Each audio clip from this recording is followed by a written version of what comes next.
My name is Sandra, and I'm the mother of an 18-year-old college student named Michael. For years, my husband Brian and I have made countless sacrifices to support his education, giving up holidays and tightening our belts in every possible way to secure his future. We live in a cozy, modest home that once belonged to my grandmother before she moved to a nursing home. Brian works at a local hardware store, and I manage the front desk at a doctor's office. Our life is simple, but we're happy with it. It was a typical Thursday afternoon, and I was preparing dinner when Brian's phone rang. His worried "Hello, Mom, slow down, what's wrong?" made me pause. He began pacing, his face pale and tense. When he finally hung up, he sank onto the couch, looking defeated. "It's my parents," he said quietly. "Their business went under. They're bankrupt and lost everything, even their house." My heart sank. "Oh, Brian, that's terrible. What will they do?" He sighed, his worry evident. "They're asking if they can stay with us, just until they figure things out." I hesitated, thinking of our already tight budget and how settled our life was. "And what did you say?" "I told them I'd talk to you first," he said, rubbing the back of his neck. "This is your house too, Sandra. I didn't want to decide without you." Brian's parents, Terry and Catherine, were far from easygoing. They were used to luxury, and I knew our simple home would be quite a shock for them. "You know how they are," I said gently. "This house, it's not exactly their style." "I know," Brian replied, looking torn.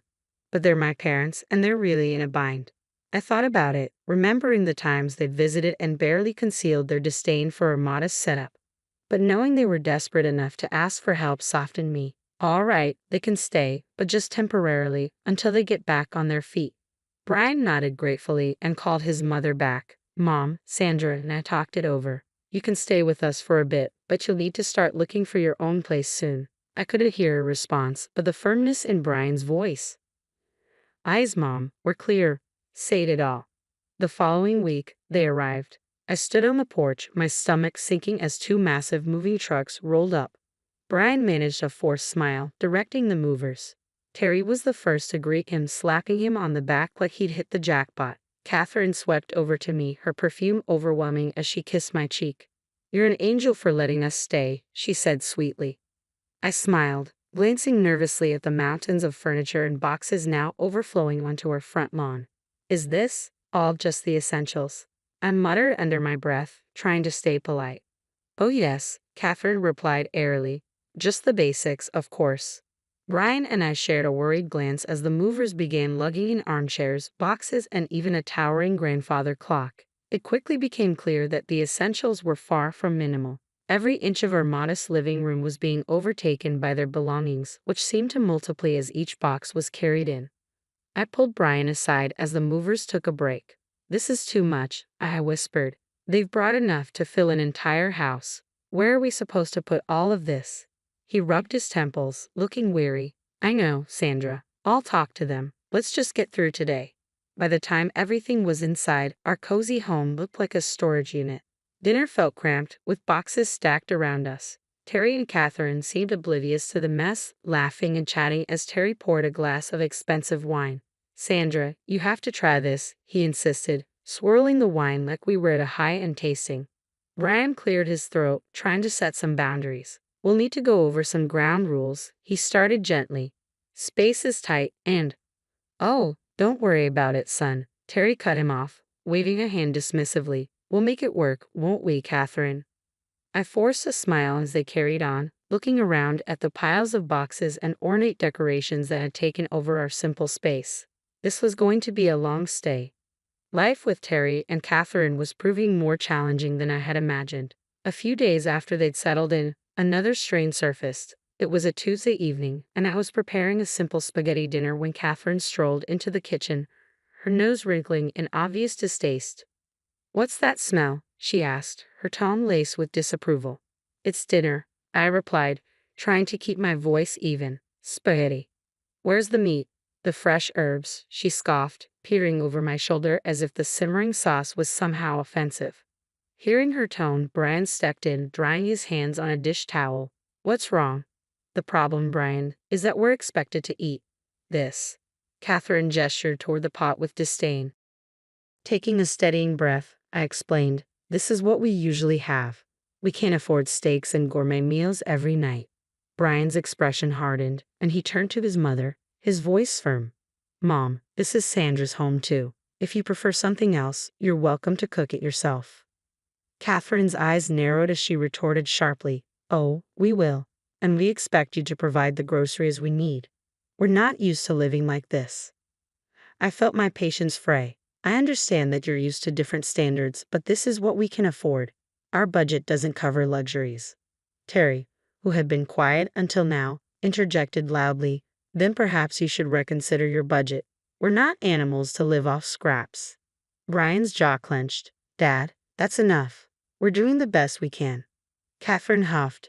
Fine. Tomorrow, we'll give you a list of what we want to eat. Make sure it's here. The next day, true to her word, Catherine handed me a list filled with items like marbled beef, fresh seafood, and imported organic products. As I looked it over, my heart sank. That evening, we all sat down, the list sprawled out on the kitchen table. Terry declared, We expect proper meals, like steak or fresh fish. Brian and I exchanged a look of disbelief. We can't afford that, he said, his voice firm but weary. It's just not in our budget. Their response was swift and cutting. Lazy, both of you, Catherine snapped. Can't even provide a decent meal. Feeling cornered, I reluctantly gave in. I began purchasing only the finest ingredients for their meals, while Brian and I resorted to cheaper fast food to save costs. A month later, the strain on our finances and patience was beginning to show. After reviewing our expenses, I was stunned to see our food budget had doubled. Catherine's long, luxurious baths had sent the water bills soaring as well. Dinner had turned into a nightly battleground, but tonight felt like the breaking point. As Terry and Catherine enjoyed their plates of marbled steak and imported fish, Brian and I sat opposite them with simple pasta, the only meal we could afford. The difference on our plates was stark, highlighting an ever-deepening divide. Unable to hold back any longer, I finally spoke. This has to stop. We can't keep living like this, eating different meals. From now on, everyone in this house will eat the same food, and it'll be within our budget. Terry laughed dismissively, a grating sound that tested my patience. You expect us to eat that slop? It's not slop, it's dinner. What we eat. I shot back, my voice tinged with frustration. The laughter vanished from Terry's face, replaced by a scowl. Catherine's tone turned sharp. How can you be so greedy and lazy? Cooking a decent meal isn't that hard. Both of them looked at Brian expectantly, as if waiting for him to side with them. That was it for Brian. He slammed his hand down on the table, making the plates rattle. First off, this is Sandra's house as much as mine, and you will treat her with respect, he said, his voice resonant and firm. Catherine's eyes filled with tears, her voice trembling. I never thought I'd see the day when you, my son, would shout at me like this. Terry's frustration boiled over as he jabbed his finger toward Brian. Look at you, completely whipped and following her every command. Is this really who you've become? I kept my composure, though my heart was pounding. Enough. This conversation is over. From now on, no more lavish spending on steaks or seafood. We all eat the same, simple meals. A frosty silence fell over the room as Terry and Catherine pushed their chairs back and left the table without another word. Brian and I remained, surrounded by the heavy quiet. He reached across the table, squeezing my hand. I'm sorry it came to this, he said softly. I nodded, feeling the weight of the evening settle on us. Me too, but it's the right choice. We can't keep living like this. After that night, the atmosphere at home grew quieter, but the tension simmered beneath the surface. Terry and Catherine's silence carried a hint of defiance, as though they were biding their time. A few days later, as I was cleaning up from a simple lunch of sandwiches, the doorbell rang. Expecting a delivery or perhaps a neighbor, I went to the door, only to be met by a delivery man holding a large, fragrant bag from an upscale local restaurant. Delivery for Sandra, he asked, glancing at his clipboard. I stared, confused. There must be a mistake. I didn't order this. Just then, Catherine appeared beside me with an overly bright smile. Oh, I decided to treat us to a nice meal. We deserve a little comfort after all the tension. I hesitated, holding the bag. Catherine, we discussed this. We're cutting back on expenses. She avoided my gaze, giving a dismissive shrug. Well, I thought a little treat wouldn't hurt. I thought it was on your tab, dear. My mistake, Catherine said lightly. Brian entered from the kitchen, catching the end of our conversation.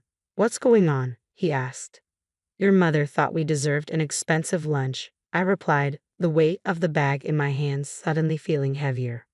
Brian's expression darkened. "Mom," we agreed. "No more of this."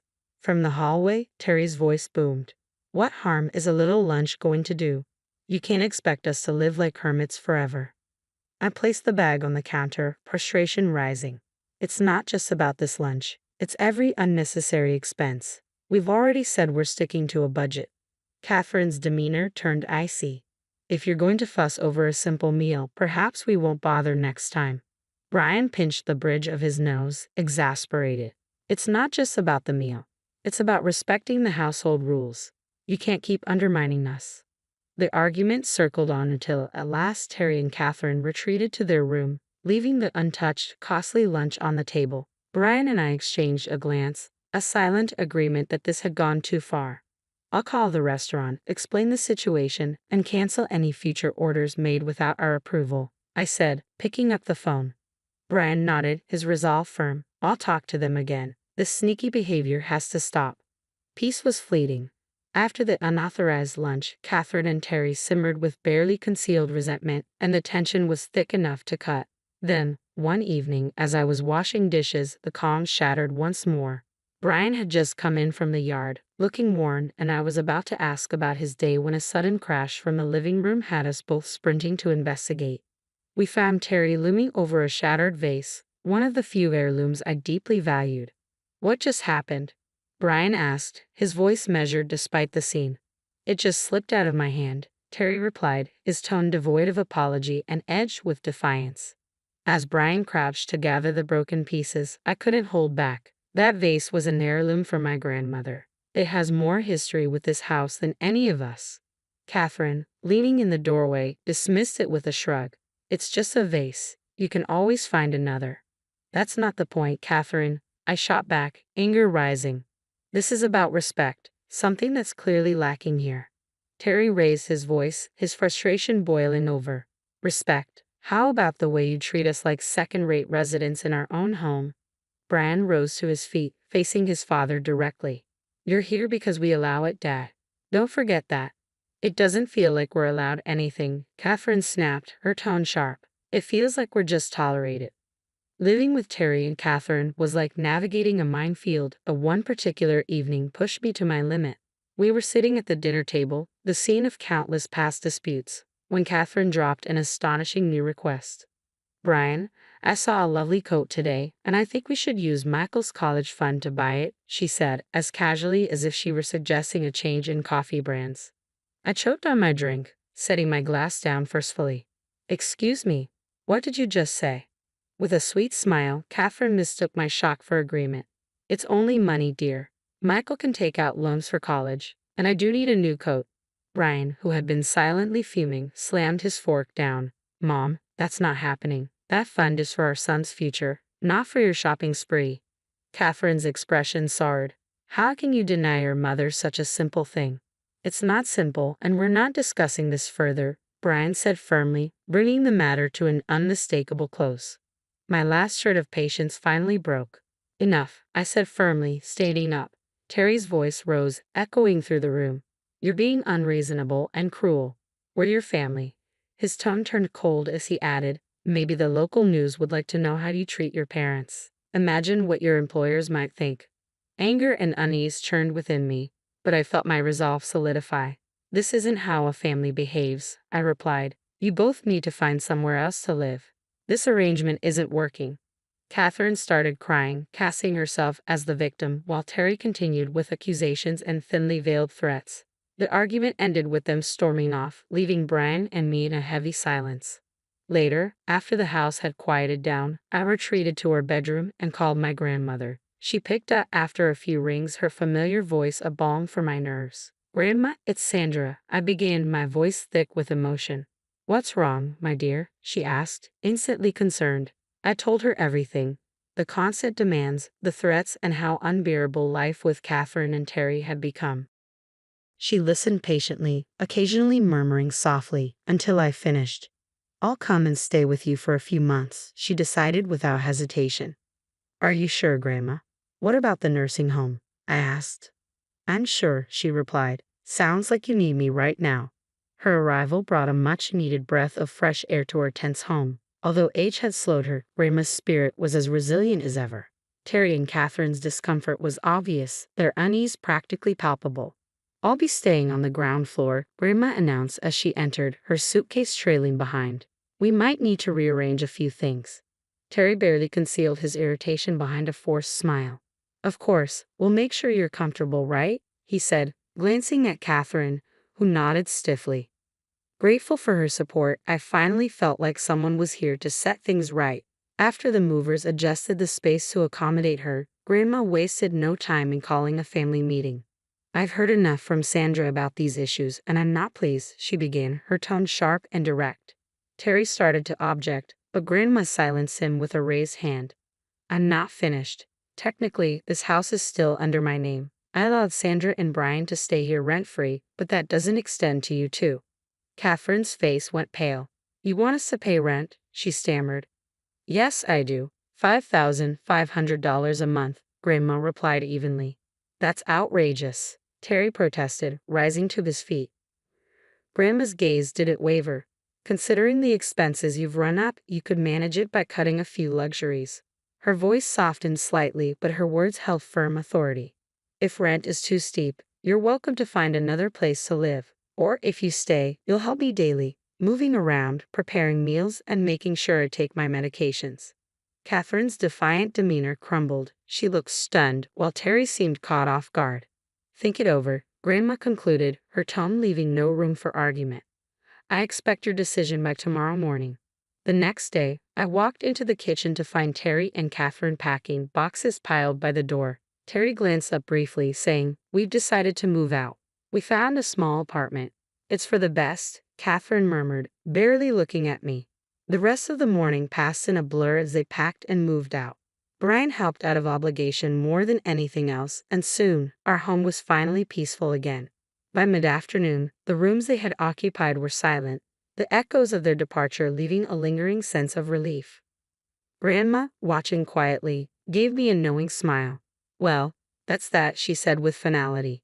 They'll be fine. Sometimes a little hardship is necessary to bring people back down to earth. We later heard that they'd sold most of their possessions to cover their new expenses.